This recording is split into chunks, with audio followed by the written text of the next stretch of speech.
Very good morning बच्चों। आज हम आपको तटस्थ वक्रों की विशेषताएं बताने के पश्चात ये बताने का प्रयास करेंगे कि तटस्थ वक्रों का प्रयोग कहाँ होता है, कैसे होता है और हिग्स ने इसमें किसके काम में लिया है। तो इसमें हम सबसे पहले ये देखेंगे कि तटस्थ वक्रों का प्रयोग जो हिग्स ने किया है, जे.आर. हिग्स ने, उसका प्रयोग इसमें तीन चीज के लिए किया है।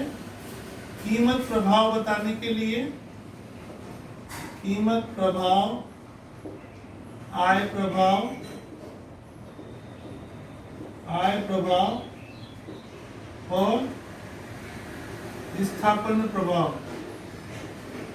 स्थापन प्रभाव।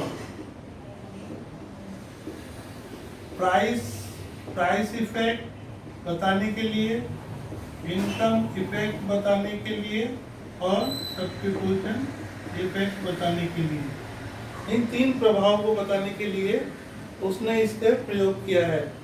और इसमें सबसे पहले हम क्रमबद्ध तरीके से चलेंगे कि सबसे पहले हम स्थापन प्रभाव के बारे में जानेंगे कि स्थापन प्रभाव किसे कहते हैं। सब्स्टिट्यूशन इफेक्ट व्हाट इज, तो हम ये देखेंगे कि सब्स्टिट्यूशन इफेक्ट किसे कहते हैं। सबसे पहले हम ये देखेंगे कि जैसे मान लो कि ये O अक्ष है और ये Y अक्ष है और ये Y अक्ष है, ये X है, तो ये अपना इंडिफरेंस कर्व है, इंडिफरेंस कर्व। इस इंडिफरेंस कर्व में हम किसी भी जो है ये मान के चलते हैं कि दो वस्तुओं का प्रयोग कर रहे हैं, X का और Y का, तो हम यहाँ पर इसका संतुलन है इस ई बिंदु पर, तो Y वस्तु का उपयोग कर रहे हैं Y0, X का कर रहे हैं X0।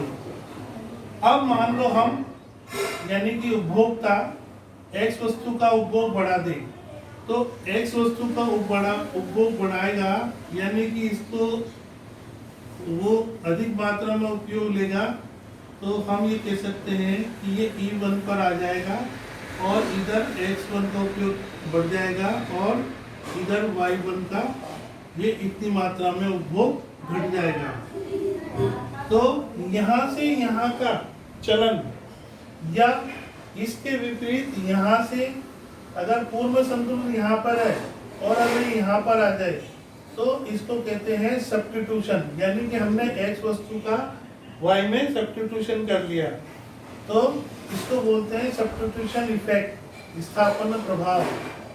ठीक है, अब स्थापन प्रभाव जानने के पश्चात हम ये देखेंगे कि आय प्रभाव किसे कहते हैं। अब आय प्रभाव को जानने के लिए हम एक वापस नई तरीके से चित्र बनाएंगे।